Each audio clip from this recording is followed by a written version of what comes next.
ఇప్పుడు సంజీవ్ కుమార్ గారిని వికారాబాద్లో ఒక పాస్టర్ గారిని చంపేశారు. ఆయన ఏ కేసు విషయంలో పోరాడుతున్నందుకు ఆయన చంపేశారు. అండ్ చాలాసార్లు వాళ్ళు కోర్ట్స్ని కూడా మ్యానిపులేట్ చేసేటటువంటి పొజిషన్లో ఉన్నారు ప్రత్యర్థులు. ఇప్పుడు బాబ్రీ మసీద్ కేసులో హిందువులకి ఫేవర్లో ఎందుకు వచ్చింది రామ మందిర తీర్పు? వాళ్ళకు కూడా తెలుసు హిస్టారికల్ అక్కడ రామ మందిరం ఏమీ లేకుండా అది రాముడు పుట్టిన స్థలం అని నిరూపించడానికి ఆనవాళ్ళు ఏమీ దొరకలేదు అన్నటువంటి విషయం వాళ్ళకి తెలుసు. కేవలం after Praveen, who was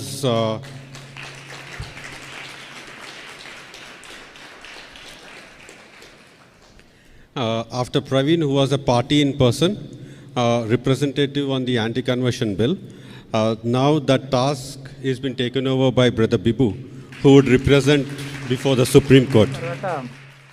live chat లో నుంచి దీనికే అనుబంధంగా ఉన్నటువంటి ఇంకొక ప్రశ్న బిబు గారు, శ్రీనివాసరావు అనే ఐడి నుంచి అడిగిన ప్రశ్న. బిబు గారు, మీరు పెద్ద బాధ్యత తీసుకున్నారు, మిమ్మల్ని బ్రతకనిస్తారా? ఇప్పటికే మరణ శాసనం రాయటం ప్రారంభమై ఉంటుంది. దీనికి స్పందిస్తూ నేహ అనే ఐడి నుంచి, మరణ శాసనం రాసేది మనుషులు కాదు, దేవుడు నిర్ణయిస్తాడు. ఐఎమ్ షూర్ దేవుడు కాపుదల బిబు బ్రదర్ పైన ఉంటుందని. దీనికి కూడా స్పందించండి. అంటే యాక్చువల్లీ ఈ యాంటీ కన్వర్షన్ లాకి సంబంధించినటువంటి పిటిషన్ మీద వాదిస్తున్నాను అన్నటువంటి ప్రస్తావన వచ్చినప్పుడల్లా కూడా ఇందులో ఏదో ప్రాణహాని ఉంది అన్నటువంటి ఒక భయాన్ని చాలామంది వ్యక్తపరచడము, వ్యక్తిగతంగా కూడా చాలామంది నాకు ఫోన్ చేసి జాగ్రత్తగా ఉండమని చెప్పడము, కామెంట్స్లో మనకు వ్యతిరేకంగా ఉన్న వాళ్ళు కూడా. నిన్న ఒక వీడియో చూసాను, ఫేస్బుక్లో ఒక చిన్న షార్ట్ వైరల్ అవుతా ఉంది దీనికి సంబంధించి. దానికి కామెంట్ చేస్తూ ఒక ఆవిడ ఎవరో నెక్స్ట్ పోయేది వీడే అని పెట్టారు. సో అంటే అన్లెస్ వాళ్ళ ఇంట్లో వాళ్ళే ఏదైనా చెప్పి చేయిస్తుంటే తప్ప ఆవిడకి అంత పర్ఫెక్ట్ ఇన్ఫర్మేషన్ ఎలా ఉందో మనకు తెలియదు ఆ పెట్టిన ఆవిడ. సో నెక్స్ట్ పోయేది వీడే అని అన్నారు. కానీ నేను లాస్ట్ వీక్ కూడా చెప్పాను, ఇప్పుడు కూడా చెప్తున్నాను. ఏంటి అని అంటే, ప్రవీణ్ పగడాల గారు చనిపోయినటువంటి కారణాలు చాలామంది విశ్లేషిస్తూ వస్తున్నారు. అంటే ఎవరికి తోచిన కారణాలు వాళ్ళు చెప్తా ఉన్నారు. అందులో చాలా బలహీనంగా అనిపించినటువంటి కారణం ఇదే అనమాట నాకు. అంటే యాంటీ కన్వర్షన్ లాస్ మీద ఆయన స్టాండ్ తీసుకుని దాన్ని వాదించడానికి వెళ్ళారు కాబట్టే ఆయన్ని చంపారు అనేది అసలు ఎక్కడ కూడా నాకు అది ఒక పాసిబుల్ రీజన్ లాగా అనిపించలేదు. ఎందుకంటే దాని మీద పెటిషన్ వేసినటువంటి వాళ్ళు దాదాపుగా నేను ఇందాక చెప్పాను 20-30 మంది దాకా ఉండొచ్చు. ఎక్కువ మంది ఉన్నారు, చాలా మంది ఉన్నారు వాస్తవానికి దాని మీద పిటిషన్ వేసినటువంటి వాళ్ళు. వాళ్ళని ఎవరిని చంపకుండా ప్రవీణ్ పగడాల గారిని మాత్రమే ఆ విషయంలో ఎందుకు చంపుతారు?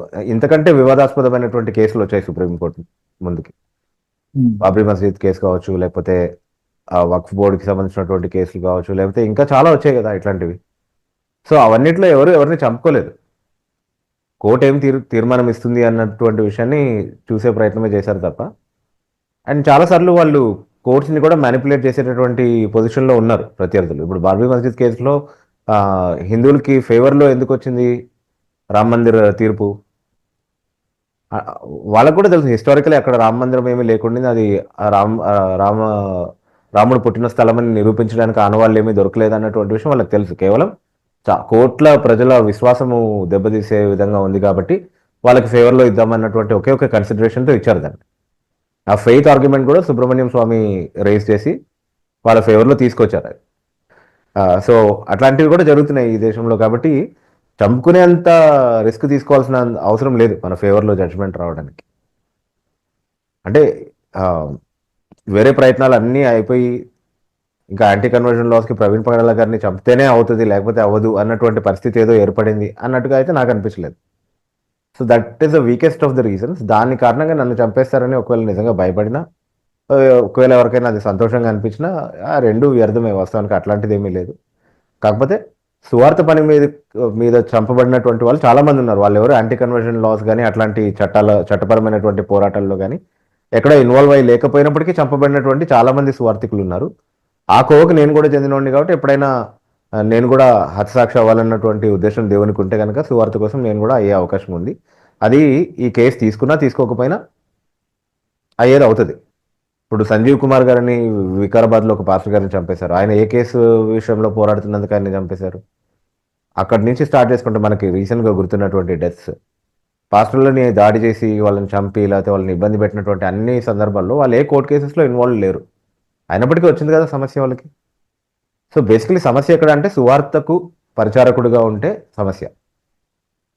సో ఆ సమస్య తప్పించుకోవాలంటే సువార్త పని చేయొద్దు, ఇంకా అంతే, మానేసేయాలి. కానీ మా ఆల్రెడీ డిసైడ్ అయ్యి బయటకు వచ్చాం కాబట్టి ఎలాంటి పర్యవసానాలకైనా మనం సిద్ధపడే ఉండాలి. దానికేం మనం భయపడాల్సినటువంటి అవసరం లేదు. ఇంకా ఎక్కువ మంది క్రైస్తవులు తెగించి ప్రభు కోసం నిలబడడం అనేది నేర్చుకోవాలి. మన కంఫర్ట్ జోన్స్లోనే ఉండి మనకు రిస్క్ లేనంత వరకు మాత్రమే సువార్త కోసం మనం నిలబడి ఎక్కడ రిస్క్ ఉందో అక్కడ జాగ్రత్తగా తెలివిగా తప్పించుకోవడము, నా ప్రాణాన్ని సువార్త కంటే ఎక్కువగా భావించి దాన్ని కాపాడుకునే ప్రయత్నం చేయడం అనేది మంచి విషయం కాదు. తన ప్రాణాన్ని కాపాడుకునేవాడు దాన్ని కోల్పోతాడు, నష్టపోతాడు. సువార్త కోసం తన ప్రాణాన్ని వెచ్చించేవాడు దాన్ని కనుగొంటాడు అన్నటువంటి మాట ప్రభు చెప్పాడు.